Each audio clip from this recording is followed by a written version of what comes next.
Hello, everybody. Welcome to Southeastern 16. We were going to talk today about a game between UCLA and Arkansas that's supposed to be played Tuesday night, weather permitting. That's been a big issue in Omaha lately. The Razorbacks had a performance for the ages from Gage Wood on Monday. He threw a no-hitter, darn near a complete game. If it weren't for one-hit batsman, he would have had that. Struck out 19. The Razorbacks gained a little confidence, hit the ball fairly well, and now move on to play a UCLA team that has been using a ton of arms and used 8 of them on Monday and Tuesday in a game that spanned 2 days. Let's talk Arkansas first. Jay Greason, your thoughts on how the Hogs are playing at the moment? I think they're playing pretty well, and I think they're going to have a whole lot of momentum, not only with Gage Wood facing 28 hitters and striking out 19 of them, but I mean, I think there's probably a little sense of rejuvenation as long as if they don't get hit by the weather. They were the big winner last night with that rain delay and how it affected the pitching staffs, not only tonight against UCLA, but also moving forward against LSU and what would be the rematch we all not only want to see, but expected to see.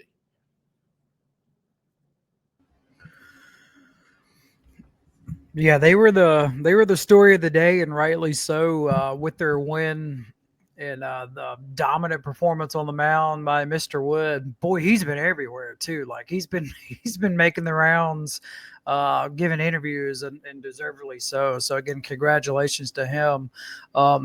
If I'm an Arkansas fan, if there's one thing maybe I want to keep an eye on, it's the offense. Just 4 total runs scored between their 2 games. You know, kind of lost in the game yesterday. Murray State starting pitcher, like he was really good too. Like he pitched good enough to win, but obviously Wood was just a different beast yesterday. So to me, Arkansas, one of the most talented teams left in this whole thing, right there with LSU.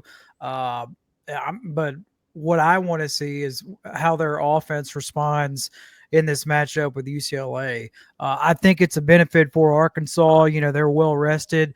UCLA is coming off an emotional game against LSU, and tight turnaround for them as they get ready to take on the Hogs.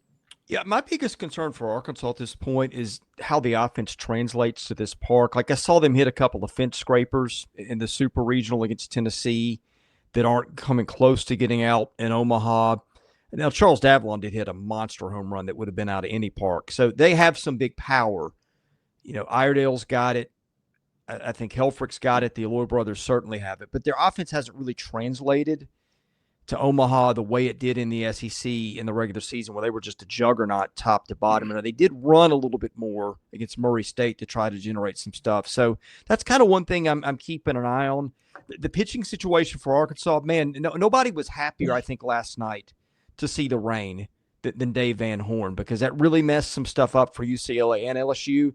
Meanwhile, Arkansas, the Gage Wood outing yesterday was just what the doctor ordered. They threw Root, Gackle, Gibbler, and Foutch on Saturday. Root threw just 38 pitches, and so now you've got a whole combination of guys.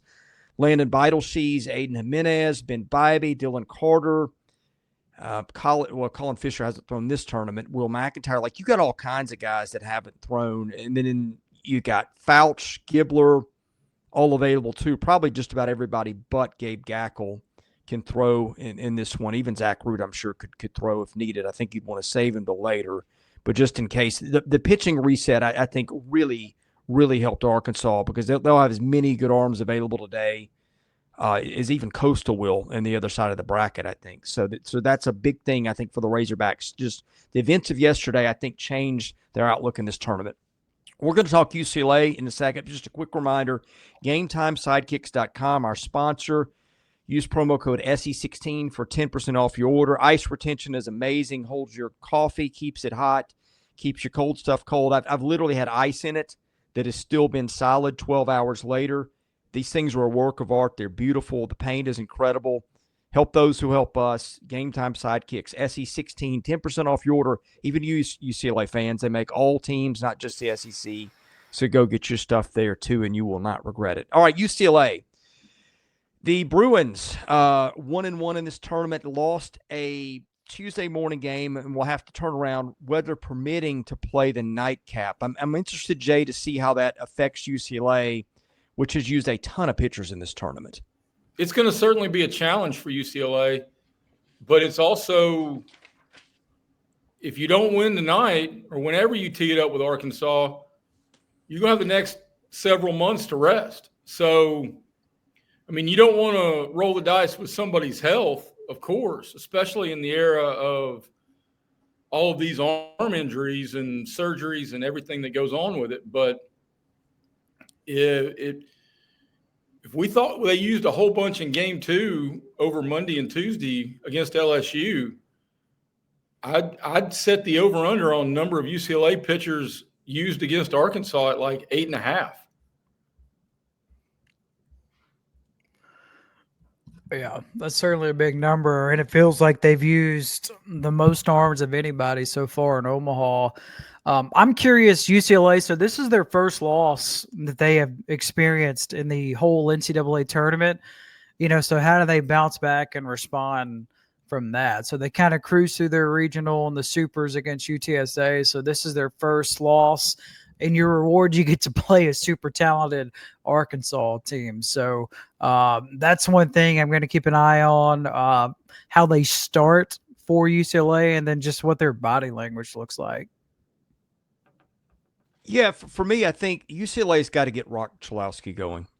He just has not hit compared to what he can do. A lot of people said he was the top player in the country this year in college baseball. Frankly, hard for me to disagree, given the offensive numbers he put up at shortstop. He's a big-time candidate for 1-1 overall next year. And look, UCLA's got some other guys that can hit. A.J. Salgado's been really good in this tournament.